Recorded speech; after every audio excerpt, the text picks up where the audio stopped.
Today on Dead with Dave, we got the 2013 Home Haunt Tour. Gonna show you that sick ass lineup we got for the static prop category. And we're gonna fuck up a brand new frame. Hello and welcome to the Dead with Dave show. A show that talks about all things Halloween and horror related. And today, for the first show of 2014, we're gonna start off with Home Haunts.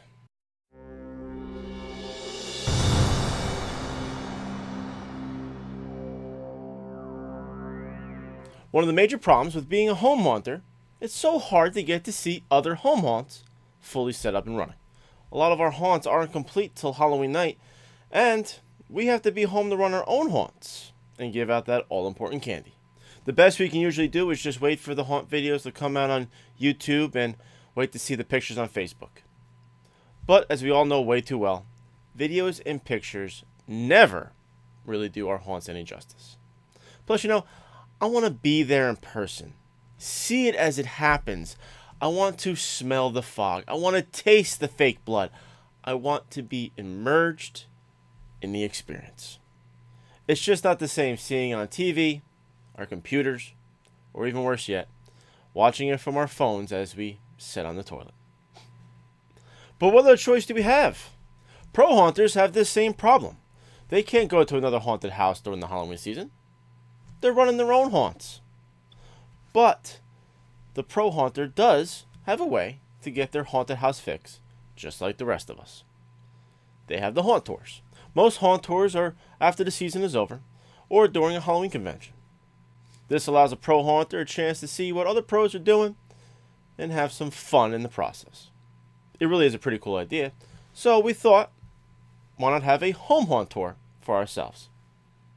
Give a couple of us home haunters a chance to see other haunts up and running, just like they would be on Halloween night. So the home haunts in this year's tour list includes Bob C's Dark House, Josie Gal's Bloodcrest Manor, Ghoulish Cop's Blackfriars Monastery, and my own Pandemic Cemetery. Grimlock Manor was supposed to be in there, but at the last minute he had to attend some family stuff, so he couldn't join in the fun. Hopefully next year, though, he will be a part of it once again and have as much fun as we did. Now, the only way a haunt tour like this works is if everyone's haunt is complete, or at least almost complete, before Halloween comes. And that was basically the hardest part of all for me. Finishing the haunt a week early. I'm usually working right up to the big night, finishing up little things here and there. But everybody busted their asses, and we got our haunts, for the most part, pretty much done. Now, of course, while on the tour, I took some really good pictures of everyone's haunt, and I would love to show those to you now. This is Dark House, Bloodcrest Manor, and Blackfriars Monastery. I already showed some pics of my haunt on an episode or so ago of Dead with Dave, so I'm not going to show this again, but here you go. Home Haunt Tour 2013.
Well, there you have it, the New Jersey Home Haunt Tour.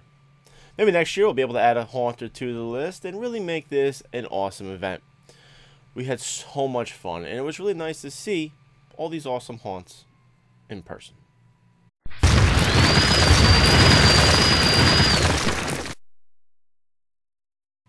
On the last mini episode of Dead with Dave, I had mentioned that the Best Static Prop category from the Dead with Dave Home Haunters Awards was pretty intense this year. So I thought, why not just show you all what I'm talking about and show you what you've missed out on if you didn't enter.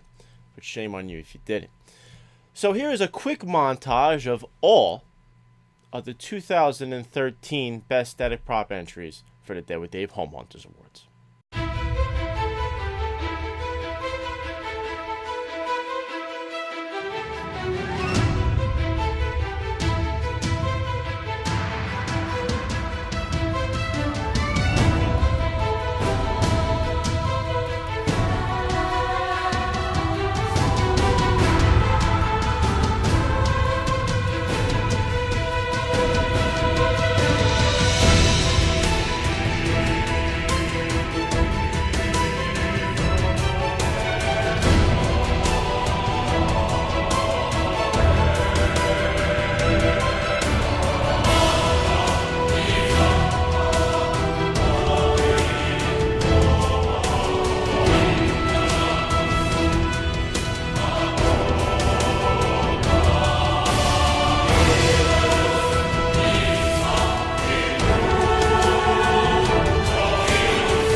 Today I want to show you how to take a regular picture frame and turn it into this. I was talking to my friend Bob C over the weekend, and he brought up a pretty cool technique that he's used to age paint. But first we're going to need some things. First you're going to need a roll of paper towels. You're going to need 2 cans of paint, one light color, one darker. This is a heirloom white and a fossil color. You're also going to need a paintbrush, small sized, but it doesn't really matter what kind, a little jar of Vaseline, and of course you always need a cup of tea. You'll see what that's for a little bit later. And this is the picture frame we're going to be using. It's a plain old black picture frame. I think I got it from Walmart a few years back. It doesn't have any glass, I broke it, but it worked good for this. The first step is to put a light dusting of your lighter color. This is that heirloom white I got. I'm just dusting it very lightly at a 90-degree angle to the picture frame. You basically just want to make it look like shit, so don't try to cover it at all. Next, we're just going to take some paper towels and we're going to wipe off any of the excess overspray that might have not dried on the surface. Anytime you're dusting something like this, there's always a lot of excess paint that doesn't dry on the surface. It kind of dries before it even hits the top. So you want to wipe all that away. Next, we're going to take the paintbrush and the Vaseline. We're kind of going to do a dry brush technique here. You want to load up the paintbrush really good and then wipe it off. And then go across the top of your frame or whatever else you're painting with the brush and just lightly, I'm talking very, very lightly, cover sections of the frame. You don't want to cover it evenly. You basically just want to cover just here and there with a very, very light coating of Vaseline.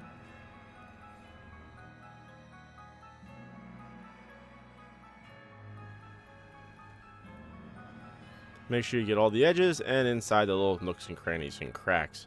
Be a great place for the paint to come off.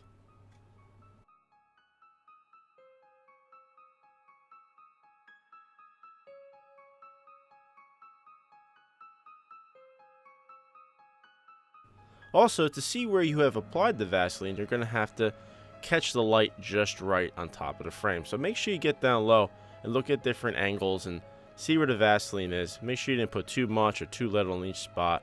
Remember, it's just Vaseline, so if you put too much down, you can always wipe it off and start again. Next thing we're going to do is we're going to take that darker color, this is the fossil color, and we're going to completely paint the picture frame. And we're going to paint it as best as we can. I know we're going to make it look like shit later, but we want a really even coverage over everything. And make sure you just do it all in one coat. There is no reason to do multiple thin layers. Just load it up with one heavy, thick layer of paint. But make sure you get everywhere.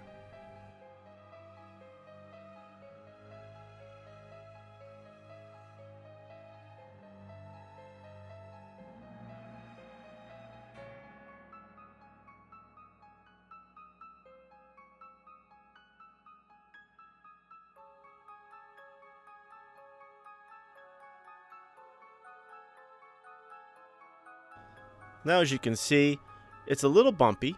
It's not really that smooth because you have all that Vaseline underneath in sections. And those sections where it's really bumpy is where the paint is going to wipe away later. So this is the time to take a look and make sure you have everything the way you want it. The next thing I do, and this is just for preference, you don't have to, but I take that light color again, that heirloom white, and I do a very, very light dusting over the top. It's just to give another layer of paint, another little bit more depth in it.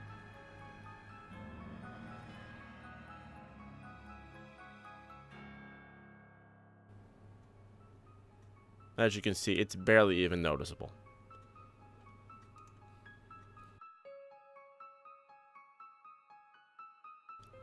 Now you're going to want to let that dry fully until it's not tacky anymore. Once the tack's gone, you can start the distressing process. Just take some paper towels, clump them up in your hand, and just start wiping away. Everywhere the Vaseline took, the paint's just going to wipe away. Now you might have to do a little bit of rubbing because your paint is dry, but the more you rub away, the more paint's going to come with it.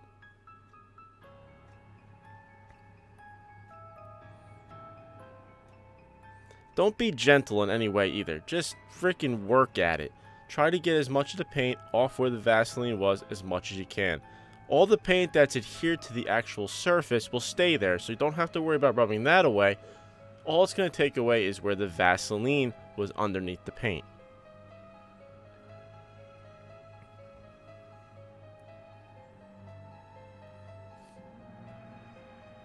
As you see, it comes off fairly easy. This whole project only takes about an hour, and that's with drying time.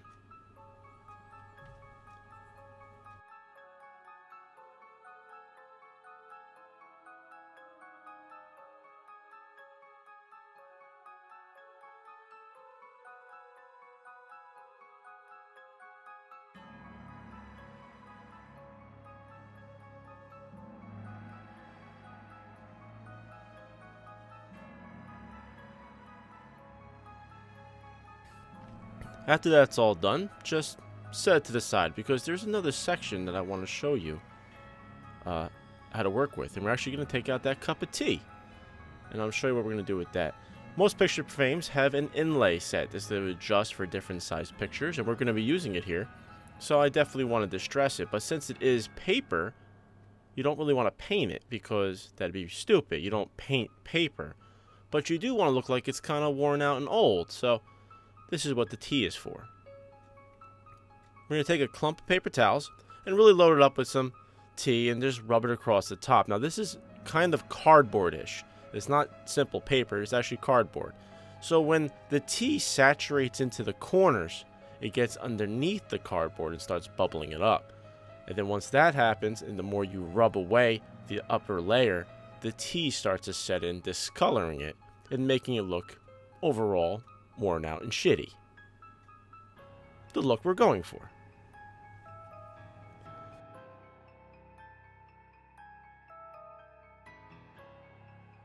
This is one of those situations where you don't have to be gentle at all. Just rub it away until you get that finish you like. Now remember, the more you wet it, the more you soak it, the better it's going to look. Also, bend and twist it a little bit. That's going to break those upper fibers apart to allow more of that tea staining to set in.